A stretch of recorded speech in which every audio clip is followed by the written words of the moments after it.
Depois de contar um caso de IQM, Por favor. esse é um caso muito... Porque assim, existem casos normais. Isso que eu falei pra você, tudo normal. Túnel de luz, são os casos básicos. Mas existem uns casos chamados excepcionais. E tem casos que fogem até a nossa teoria, a gente nem compreende direito, entendeu? Um caso que foi marcante pra mim nesse quesito de vida após de vida em outros planetas foi de um rapaz chamado Aaron, um americano. Se não me engano, em 2015, pouco tempo atrás, ele teve lá um acidente e de repente ele se viu num portal de luz. Já foi um portal. Quando ele atravessou, ele se viu no meio do universo. Galáxia pra cá. Stargate. Stargate. O cara tava flutuando no meio do universo em alta velocidade. A velocidade, inclusive, ele viu um ponto que é muito comum também. Tem várias EQMs que relatam que ele viu cores que não tem aqui. Eu já vi várias relatos. Pessoas falam, nossa, a cor não existe, mas como é tão óbvia essa cor? Como é que não tem aqui na nossa paleta de cores? E ele viu cores que não tinham no universo. Ficou impressionado. E ele foi acelerando, se viu fora do universo. E assim, ele foi. Existem dimensões. É isso que eu falo, é como fala, né? Entre o céu e a terra existem mais coisas que supõem a nossa filosofia, né?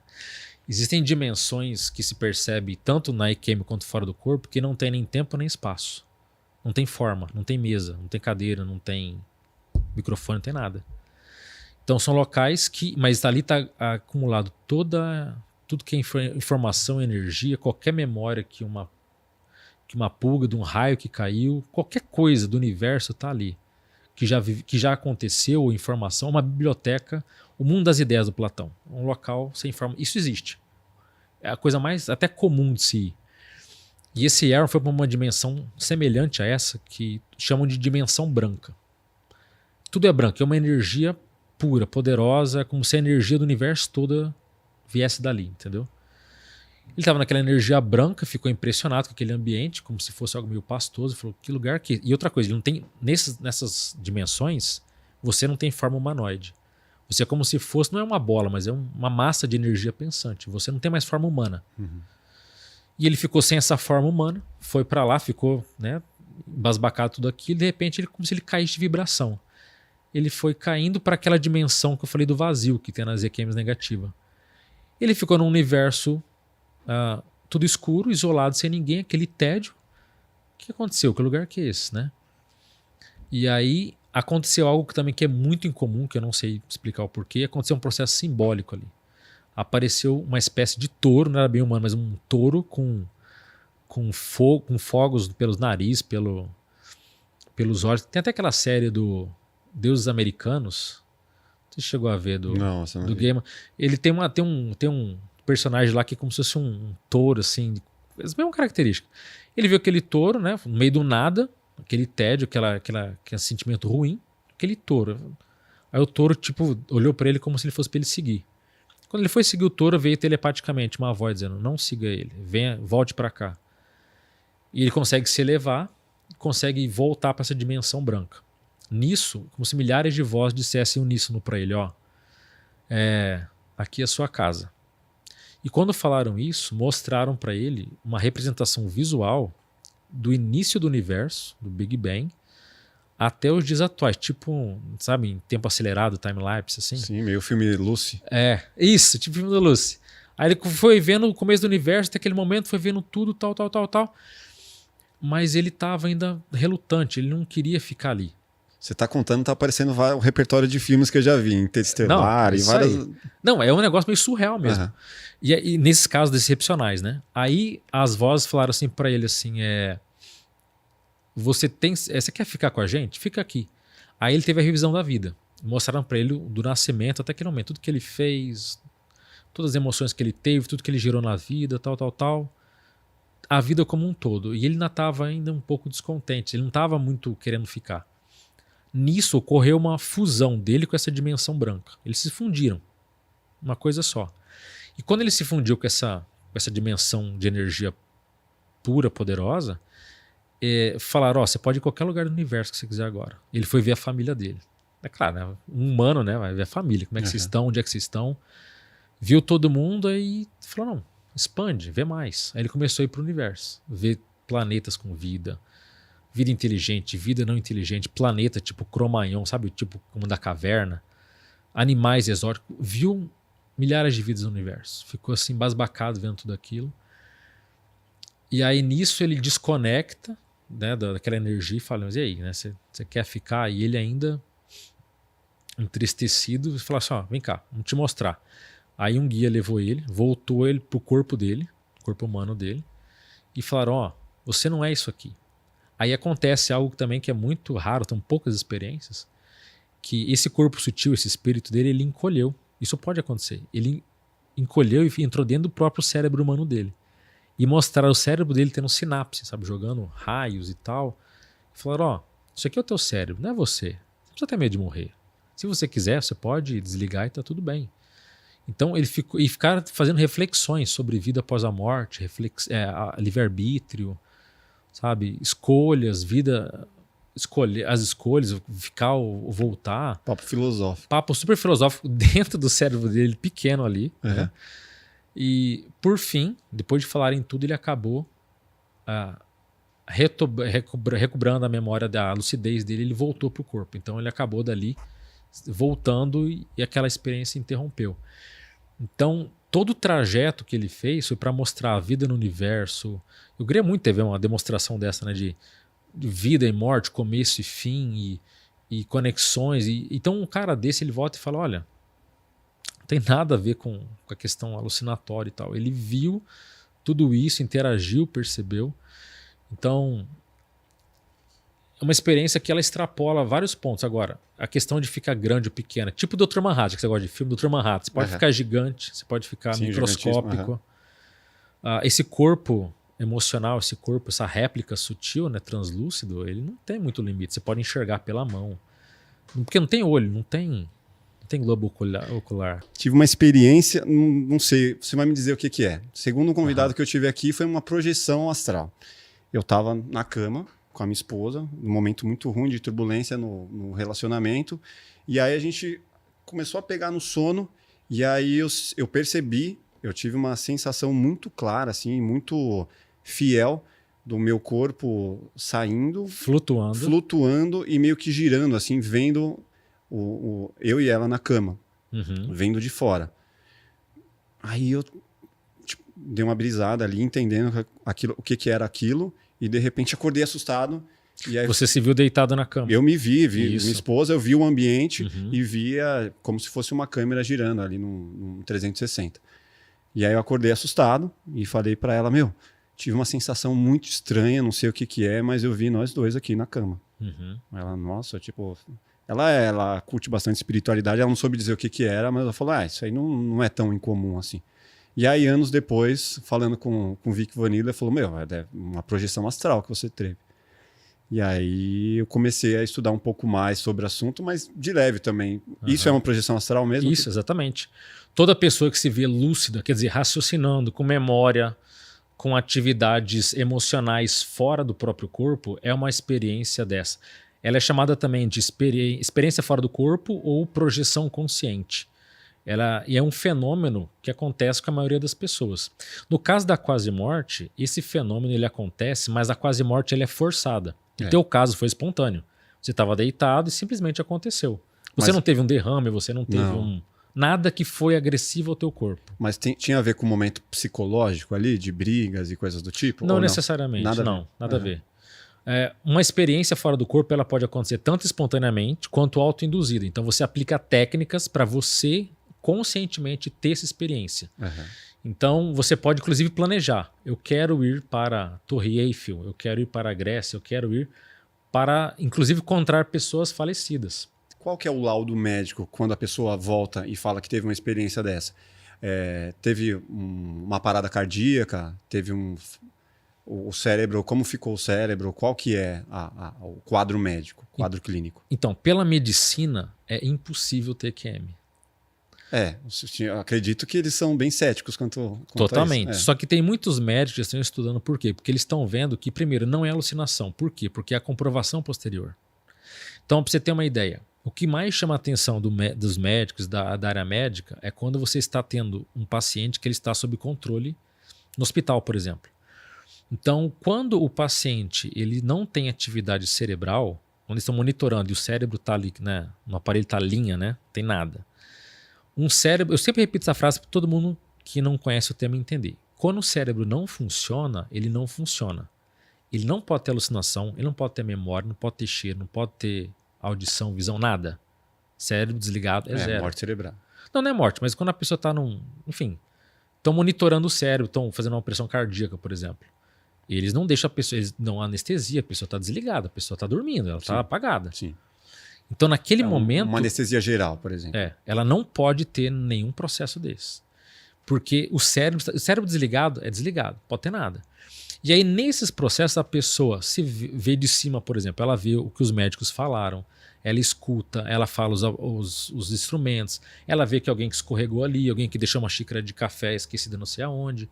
Quer dizer, não foi uma viagem da mente dela, né? Não, e ela volta e o médico fala, peraí, como é que você sabe disso? O que te contou? Mas... Então, o que ela fala não é um negócio desconexo, sem razão. É completamente conectado. Um exemplo recente que eu estou gostando de dar é que um dos amigos nossos, chamado Djalma, ele passou por uma experiência de quase morte, que ele teve um acidente de moto e ele pegou uma bactéria muito agressiva e ele entrou em estado de coma e a mãe teve que decidir amputar a perna para não matá-lo. Sim. Ele tinha que amputar e ainda assim com risco de vida. Ele saiu do corpo, viu tudo que estava acontecendo e ele na época ele era militar, ele foi para uma base militar. Então havia um rodízio de pessoas que atendiam ele, que ele estava em coma. Ninguém queria que ele acordasse na sua vez, porque ia ter que responder, falar pro cara que estava sendo amputado, tinha sido amputado. Enfim, e nem queria no seu próprio turno, ninguém quer complicação. Então, era um rodízio de pouco em pouco tempo, as pessoas ficavam ali rodando. Só que quando ele viu tudo, quando ele voltou da quase morte dele, ele acoplou com todo o hospital. Ele sabia quem estava ali, o nome de todo mundo. Os caras que estavam na sala, ele sabia quem tinha cachorro, quem era casado, quem tinha filho, sabia tudo. Aí ele voltou pro corpo e falou assim, ô Barreiros, ele acordou, o cara, mas que você sabe meu nome? Barreiros, vem cá. Aí quando ele foi contar da perna, ele falou, não precisa falar não, eu tô sabendo da minha perna, tá tudo certo. É o seguinte, eu quero falar com a minha mãe. Ela falou, não, ela tá aqui que era um hospital militar, como ele era militar. Não, ela tá aqui, não, eu sei, liga no ramal tal, que ela tá no ramal tal. Pô. Ligou no ramal. A galera em choque, pô, como esse cara sabe dessas coisas? Exatamente. E outra coisa, depois que ele teve a quase morte dele, ele ficou tendo experiências fora do corpo espontâneas. Mas aí não tinha nada a ver com a EQM. Ele tinha tido a experiência dele, encontrou seres de luz, conversou, tem um monte de coisa. Eu tô falando só que quando ele volta, ele tava naquele estado de que foi complicado a questão da perna, de tirar, não foi?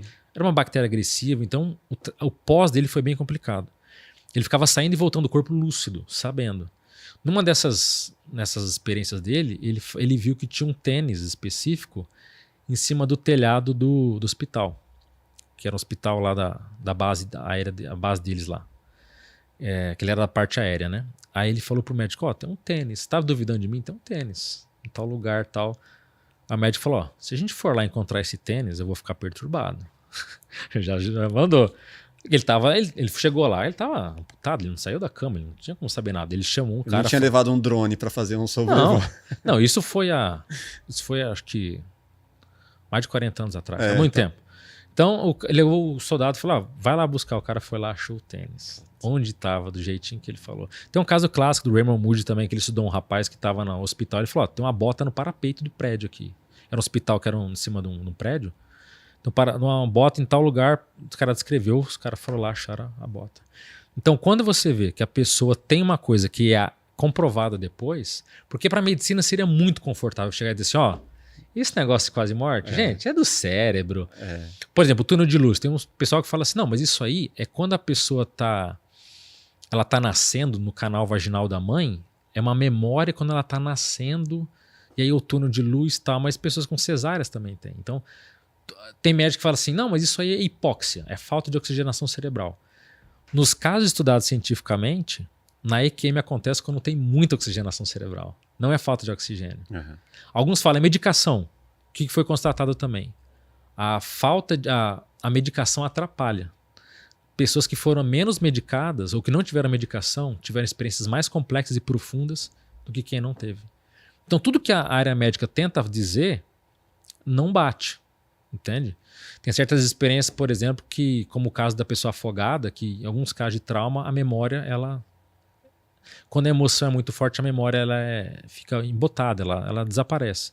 Tem casos de quase morte que a experiência tem uma hipermemória. Eu conto, por exemplo, a minha primeira experiência, que foi um fato marcante, porque eu estava fazendo um curso sobre experiência fora do corpo, e nesse curso tem a 2 horas de teoria e a meia hora era de trabalho com as energias. Parece um negócio meio místico, mas não é. É de você conseguir perceber o que os orientais chamam de ki, o chi, o prana, mas é você... Todo mundo tem uma força interna, um poder interno fluindo pela gente. Quando você trabalha essas energias, elas predispõem alguns fenômenos, entre eles a saída do corpo.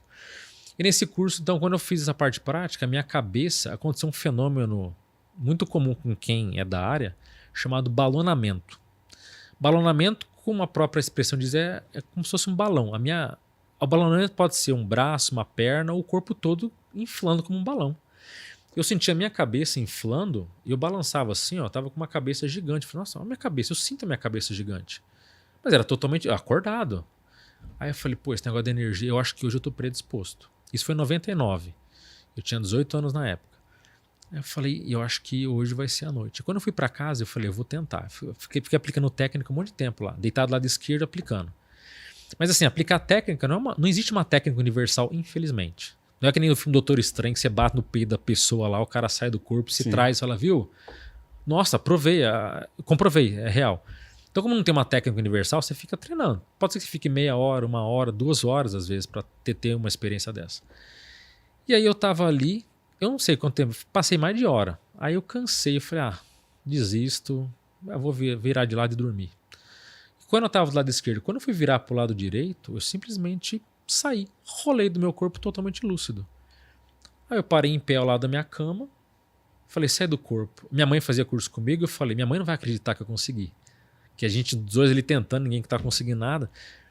E aí, só que eu tava num estado que tem um fenômeno chamado de instabilidade do psicossoma. O psicossoma é o corpo astral, esse corpo sutil que sai. Existe um caso, quando você tá ainda muito sem controle, ele parece uma boia em alto mar, sabe? Eu ficava assim...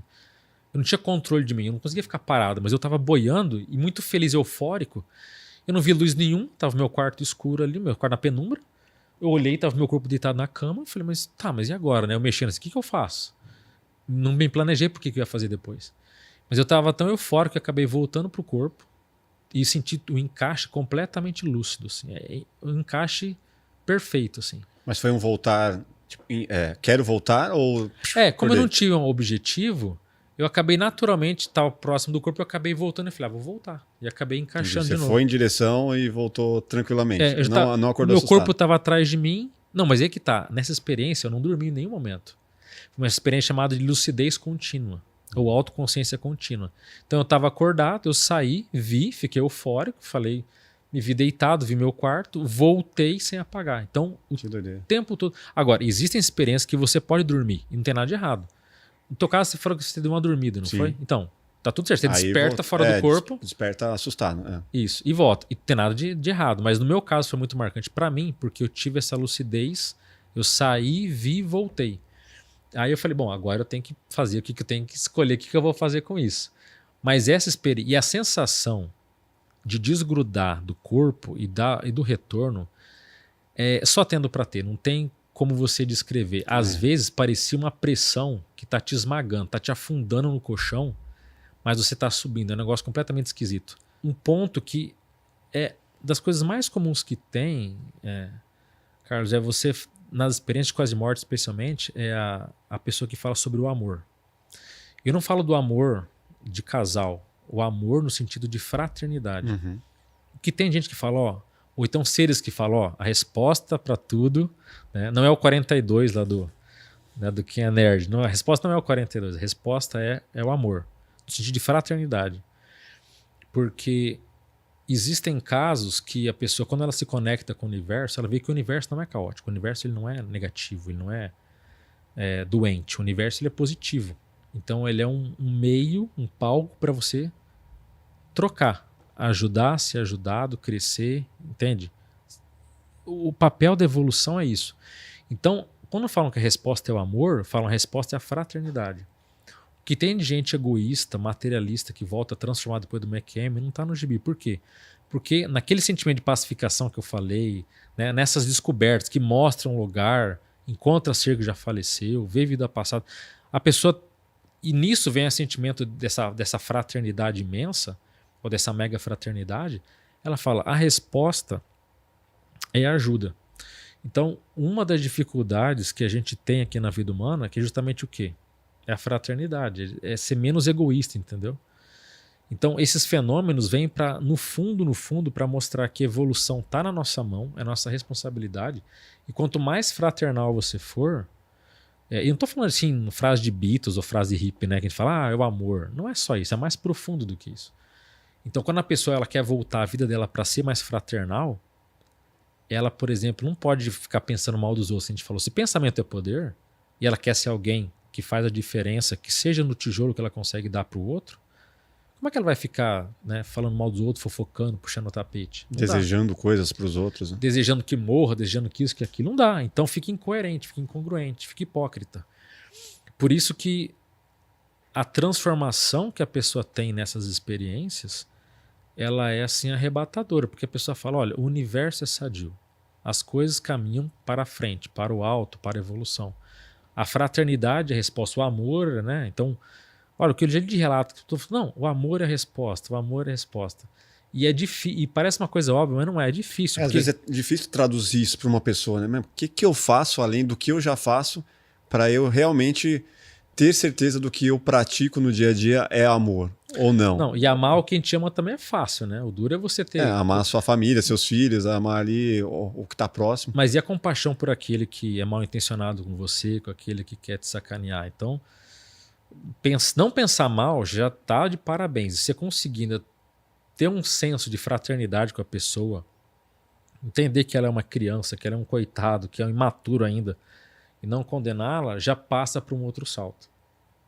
Por isso que muitas pessoas são profundamente transformadas e elas voltam entendendo que a vida, na verdade, ela pode ter um saldo melhor, em todos os sentidos. Então a gente pode ajudar mais. Esclarecendo, falando, doando tempo, doando energia, doando, sabe? A gente pode escalar o processo da fraternidade. Na sua visão, o que é o amor assim para você? Como que você coloca isso em prática? Eu vejo como sendo a fraternidade. E o amor é fraternidade. Tá, mas o que é? Como você coloca em prática no dia a dia o amor? Na sua visão, como que é isso? Você tá falando de mim? Eu coloco em 3 pontos. Uma delas é o esclarecimento. Eu uso falando, por exemplo, no meu canal lá no Dimensão Mental, informações, esclarecendo, trazendo informações, porque pessoas que chegam lá falam, olha, eu já saí do corpo, eu tive uma EQM, eu não entendi nada, ou então eu estou confuso. Aí eu falo, porque sempre eu falo um relato, depois eu explico, ó, isso é esse fenômeno, isso tem noção, isso não tem razão. Então você esclarece as pessoas. É um tipo de, vamos dizer assim, ensinar a pessoa a pescar, sim, entendeu? Levar uma mensagem do bem, né? Uma mensagem positiva. Uma mensagem do bem. Outra coisa que eu faço muito, que eu acho que é das coisas mais sérias que tem. Eu falei que a experiência fora do corpo, a viagem astral, é chamada de projeção consciente, né? E uma das coisas muito positivas é a chamada projeção assistencial. Então o que é projeção assistencial? É você sair do corpo querendo fazer assistência, querendo fazer fraternidade. Assistencialidade é um termo sinônimo para fraternidade. Muitas vezes eu saio do meu corpo, ou antes de deitar eu falo, ó, hoje eu quero ajudar alguém. E você pode ajudar esclarecendo, doando energia, sabe, fazendo um monte de situações. Pessoas bem intencionadas é o que menos tem. Então quando você fala para o universo, ó, amparadores, seres de luz, estou aqui, ó, quero ajudar. Pode me pegar que hoje eu estou disponível. Eles vêm e vêm mesmo. Porque o que mais tem é gente carente, com problema, enfim. O que não falta nesse planeta aqui é a gente precisando de ajuda, né? Sim. Então, eu penso que eu me predisponho pelo menos para toda noite. Mas tem dias que eu falo, ó, hoje eu tô com todo o gás, toda a energia. Me leva aqui, vamos fazer assistência. Então, esse é um ponto também. E muitas vezes você não se recorda, mas você volta com a sensação de que alguma coisa aconteceu. Entendeu? Alguma coisa foi mexida. Alguma coisa foi... Teve uma vez mesmo que para mim foi uma da... Eu já aconteceu algumas vezes, mas foi muito marcante. Eu nasci em Campo Grande, lá no Mato Grosso do Sul. Eu já moro em Foz, mas eu nasci em Campo Grande. E eu estava lá trabalhando numa escola, e quando eu cheguei na escola eu lembrei. Quando eu cheguei eu lembrei da experiência fora do corpo. Não tinha lembrado de nada. Acordei, tomei banho, nada. Quando eu piso na escola eu lembro da cena. Tava todo mundo ali. Era um bairro muito pobre. O bairro mais pobre da cidade na época. Jardim Noroeste, né? Um bairro, tem até um presídio no meio. Situação dificílima, né? E eu tava junto com os amparadores, eles me colocaram num banquinho, assim, era um banquinho, tinha uma fila de pessoas ali para serem ajudadas. E a gente doa energia. Então eu tava naquele banquinho, vinha a pessoa, jogava energia nela, tudo pela vontade. Ela dava aquela acalmada, sabe? O emocional dela baixava, ela se equilibrava, saía, vinha o outro. E me chamou a atenção na fila, tinha animal, tinha tudo, tinha cachorro, tinha papagaio na fila, tinha... Aquela galera daquele bairro lá tava tudo ali, mas não era só eu. Eu lembrei do momento que eu sentei no posto principal para, agora é tua vez de doar, entendeu? E eu voltei com aquilo e falei, nossa, faz todo sentido esse bairro, essa situação, entendeu?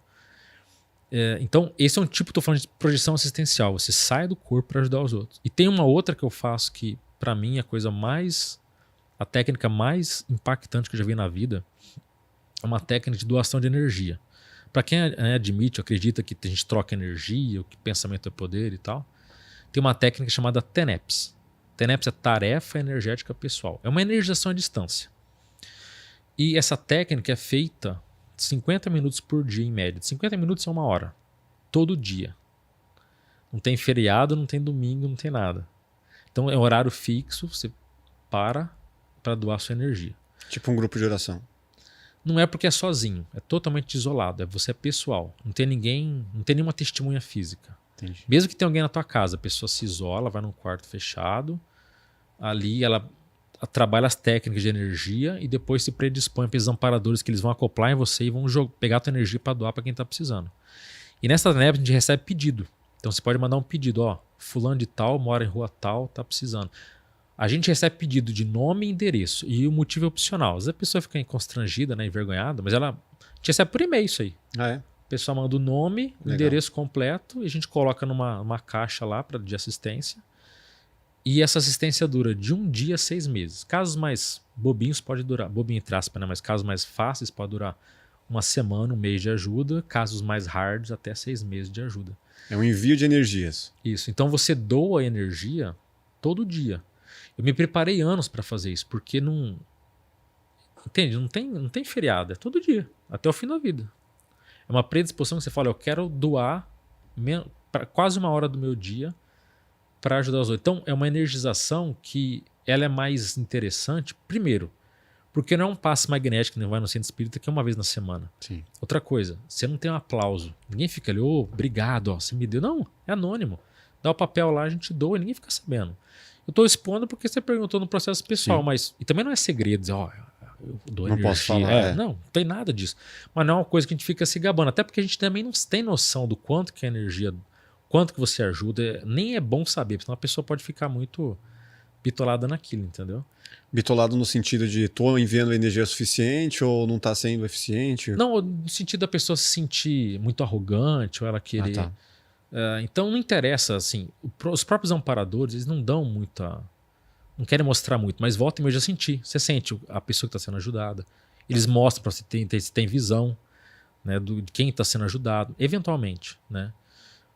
Que processo que é, às vezes você vê acidente de trânsito, vê o carro tudo batido, alguém estava ali, não sei nem onde o acidente aconteceu, nem porquê, nem quando, mas tá lá, você vê a cena do carro amassado, você vê alguém sofrendo, às vezes acontece, mas isso é eventual.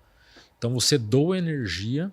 Legal. Isso, agora, é uma técnica que para você fazer todo dia pelo resto da vida, tem que ter um comprometimento assim. Eu comecei em 2008, a gente nunca esquece, né? A data, um ano e tal. Porque eu levei anos pensando. Eu dava 6 meses, agora vou começar. Daqui 6 meses eu começo. Vi que minha vida estava tudo desorganizada. Não dá. Daqui 6 meses eu começo. Fiquei anos assim. A cada 6 meses eu ia começar. Até que quando foi o dia certo, final, agora é. Aconteceu um monte de coisa. Dá um livro, o primeiro dia dessa energização aí. Entendeu? E aconteceu tudo. E aí, então, desde 2008 eu faço. Eu não sou o único. Tem muitas pessoas. Do Brasil inteiro. No grupo, especialmente em Foz do Iguaçu, que tem um grupo maior que estuda experiência fora do corpo, estuda a consciência. Obrigado por chegar até aqui. E se você gostou desse conteúdo, convido você a ver uma das minhas participações em um dos podcasts mais importantes do Brasil, onde falamos de pontos excepcionais que quase ninguém sabe. Um abraço e até a próxima.